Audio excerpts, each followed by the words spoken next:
Welcome to JEE वाला। तो हम लोग पढ़ने जा रहे हैं stress strain curve, the most important topic for competitive examination. तो stress strain curve basically represent क्या करता है? तो ये कर्व रिप्रेजेंट करता है reaction of the material under the load, कि जब किसी मटेरियल पर जब लोड पड़ेगा तो वो किस टाइप से बिहेव करेगा, इसी को यहाँ रिएक्शन हम बोल रहे हैं। ठीक है, तो देखो इसके लिए हम क्या किए हैं, वर्टिकल कोऑर्डिनेट एक्सिस में स्ट्रेस को ले लिए हैं, हॉरिजॉन्टल कोऑर्डिनेट एक्सिस में स्ट्रेन को ले लिए हैं, और ये कर्व यहाँ पर ड्रॉ किया गया है। कर्व ओ से स्टार्ट हो रहा है, A B C D E इसमें डिफरेंट पॉइंट है। तो देखो सबसे पहले ओ से ए जो कर्व जो गया है ये स्ट्रेट गया है, लिनियरली स्ट्रेट गया है। मतलब क्या है कि ये ओ से ए तक जो है ये हुक्स लॉ को फॉलो करता है, इसलिए इसको हम लोग बोलते हैं प्रोपोर्शनल लिमिट। मतलब stress will be directly proportional to strain, ये ध्यान में रखोगे। ठीक है, क्वेश्चन तुमको यहाँ पे पूछता है, बहुत ज्यादा ये क्वेश्चन पूछा गया कि हुक्स लॉ होल्ड गुड। तो Hooke's law hold good up to कहाँ तक? तो इलास्टिक ये प्रोपोर्शनल लिमिट तक ये गुड होल्ड करता है। इसीलिए देखो यहाँ पर जो हम शेड किए हैं ये पूरे रीजन में ये हुक्स लॉ को फॉलो कर रहा है। बात समझ गए? ये ब्लू रीजन यहाँ से लेके यहाँ तक ये पूरा इलास्टिक रीजन है। Material will behave elastically but it does not obey the Hooke's law properly. यहाँ पर हुक्स लॉ प्रॉपरली ओबे नहीं होगा, इसलिए प्रोपोर्शनल लिमिट तक ही हमारा हुक्स लॉ गुड होल्ड होता है। तो ये बात याद रखोगे कि प्रोपोर्शनल लिमिट तक जो है हुक्स लॉ फॉलो होता है या होल्ड अप होता है। ठीक है, बी और सी ये हमारा इलास्टिक लिमिट पॉइंट है। बी को हम लोग बोलते हैं अपर यील्ड पॉइंट और सी को हम लोग बोलते हैं लोअर यील्ड पॉइंट। मटेरियल सी तक जो है वो इलास्टिकली बिहेव करेगा। यहाँ पर लिख भी दिए हैं डायग्राम में कि ये इलास्टिक रीजन है। ठीक है, जैसे ही सी के आगे बढ़ेगा प्लास्टिक कैरेक्टरिस्टिक मटेरियल के अंदर तेजी से बढ़ेगा। ठीक है, और इलास्टिक कैरेक्टरिस्टिक तेजी से घटेगा, इसलिए हम लोग इस रीजन को जो है प्लास्टिक रीजन के अंदर में रखते हैं। ठीक है, ये चीज हम लोग का आगे बढ़ते चले गए तो आता है डी पॉइंट। डी पॉइंट क्या है? तो ब्रेकिंग स्टेज, यानी मटेरियल फेल होने से पहले, ध्यान से सुनोगे, फेल होने से पहले मैक्सिमम कितना स्ट्रेस को होल्ड अप करेगा। बात समझ गए? ये हमारा डी पॉइंट है। इसके जैसे ही आगे बढ़ेगा मटेरियल फ्रैक्चर करने स्टार्ट कर देगा, क्रैक वगैरह शो अप करेगा। तो इस चीज को हम जो है यहाँ पर नोट भी कर दिए हैं। यहाँ पर लिखे हैं प्रोपोर्शनल लिमिट, एकदम कम समय में और तेजी से इसको नोट डाउन करोगे।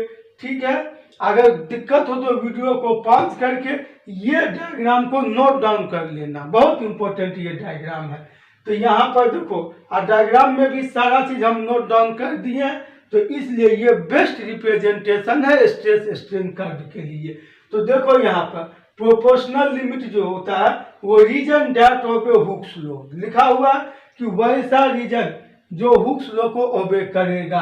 और यहाँ पर स्ट्रेस और strain ratio gives proportionality constant, और इसी रीजन में स्ट्रेस स्ट्रेन जो रीजन जो है ये रेशियो जो होगा ये प्रोपोर्शनैलिटी कांस्टेंट देगा। ये कांस्टेंट का नाम हम लोग जानते हैं, अब तुम लोग को भी पता होगा, इसको हम लोग क्या बोलते हैं? Modulus of elasticity. यही चीज हुआ। और ये तीन होता है, young modulus, bulk modulus, modulus of rigidity, ये चीज है। तो ये टेंसाइल स्ट्रेस में हम लोग ये चेक करते हैं, तो यहाँ यंग मॉडुलस ही बोलते हैं। ठीक है, elastic limit, material still behave elastically. मैं छोटा सा में लिख दिया है कि इलास्टिक लिमिट वो लिमिट है या वो पॉइंट है जहां तक मटेरियल अभी अपना इलास्टिक कैरेक्टरिस्टिक खोया नहीं है। बात समझ गए? इसीलिए हम इसको बोल रहे हैं कि मटेरियल स्टिल बिहेव इलास्टिकली। फिर है yield point. Yield point material start to deform plastically, यानी अब मटेरियल के अंदर जो है क्या आ रहा है? प्लास्टिक बिहेवियर आना चालू हो गया। यानी अगर लोड को हटा दें तो ये पार्शियली अपना ओरिजिनल शेप को रिगेन करेगा और पार्शियली नहीं करेगा। ठीक है, तो आओ और बात को समझते हैं। तो दो गो यील्ड पॉइंट होता है, upper and lower. Ultimate stress point, maximum stress a material can carry without failure. ये बात बहुत इंपॉर्टेंट है, बात समझ गए। ये आता है which of the statement is true. तो ये इसीलिए जो मेन बात है, जो मेन चीज है हमारा ग्राफ का, वही यहाँ नोटेड है। दिक्कत हो तो वीडियो पॉज करो और पढ़ो और इसको नोट डाउन कर लो। ठीक है, माने यहाँ पर फेलियर कभी नहीं होगा, ये चीज है। फेलियर इसके बाद में होगा। फेलियर का मतलब क्रैक होना, टूट जाना, ये चीज है। तो ये यहाँ पर नहीं होगा। डी पॉइंट तक जो बात लिखा हुआ उस पर स्ट्रिक्ट रहोगे।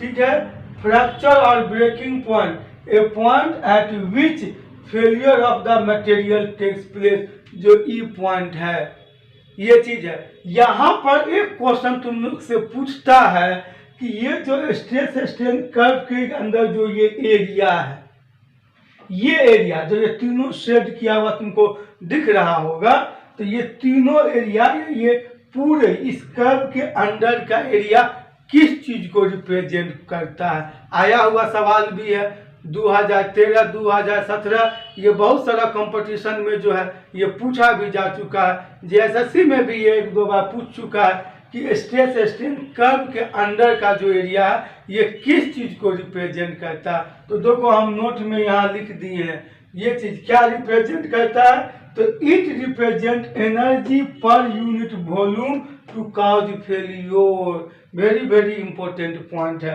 यानी ये किसको रिप्रेजेंट करा, तो छोटा सा में बोलेंगे एनर्जी को। तो कैसा एनर्जी, तो एनर्जी पर यूनिट वॉल्यूम, किस लिए, तो to cause failure.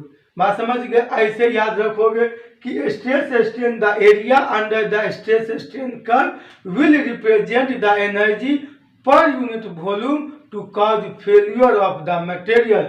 Very important बात है। ठीक है, क्वेश्चन हम लोग देखते हैं। तो यहाँ पे हम लोग का क्वेश्चन है, देखो ये पूछा हुआ सवाल भी है, कई कंपटीशन में पूछा है, इसको दो तरीका से पूछा गया, दोनों सवाल यहाँ पर लिख दिए हैं। ठीक है, तो देखो area under stress strain curve for a material is usually use to estimate the, यानी इसके अंदर का जो एरिया है जो है वो किस चीज को एस्टिमेट करने के लिए यूज किया जाता है। यहाँ चार ऑप्शन दिया है, fatigue of material, energy required to cause failure, hardness of material, toughness of material. तो अभी जस्ट हम लोग बात किए हैं कि इसके अंदर का जो एरिया जो होता है वो रिप्रेजेंट करता है किस चीज को, स्ट्रेन एनर्जी को। ठीक है, तो यहाँ पर simply energy required to cause failure, option B हम लोग का करेक्ट ऑप्शन है। ठीक है, फिर इसी तरीका से the area under stress strain curve represent, इसी क्वेश्चन को थोड़ा सा सिंपल लैंग्वेज में यहाँ पूछा गया है।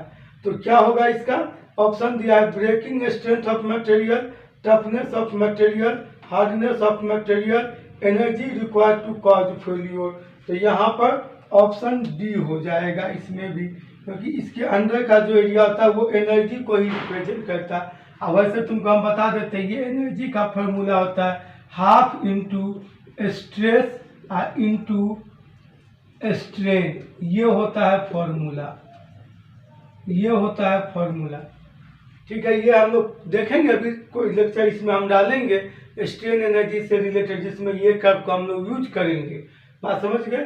तो ये एनर्जी को ही ये दिखाता है। तो पहला वाला में बी ऑप्शन होगा, दूसरा वाला में डी ऑप्शन होगा। आते हैं नेक्स्ट क्वेश्चन पर। तो यहाँ पर क्वेश्चन है, तो Hooke's law hold good up to, तो Hooke's law hold good up to, देखो ये लाइन कहाँ तक जा रहा है, पॉइंट ए तक। ए में क्या है, प्रोपोर्शनल लिमिट है, तो प्रोपोर्शनल लिमिट तक गुड होल्ड करेगा। तो ऑप्शन बी जो है ये करेक्ट हो जाएगा, प्रोपोर्शनल लिमिट, इसलिए यहाँ पर हम लाइन दे दिए हैं। ठीक है, फिर यहाँ दिया है when a material is loaded within elastic limit stress will be, option में है inversely proportional to strain, equal to strain, directly proportional to strain और नन। तो ये कर्व को देख लो, ये कर्व कैसा है, तो स्ट्रेट कर्व है, यानी लीनियर कर्व है। तो लीनियर कर्व है तो 1 डिग्री डायरेक्टली प्रोपोर्शनल, तो यहाँ पर see stress is directly proportional to strain. ठीक है, इस पर इसी टाइप का क्वेश्चन और भी होगा, थोड़ा सा उसको प्रैक्टिस कर लेना। ठीक है, बहुत इंपॉर्टेंट टॉपिक है। ठीक है, मिलते हैं हम लोग नेक्स्ट वीडियो में।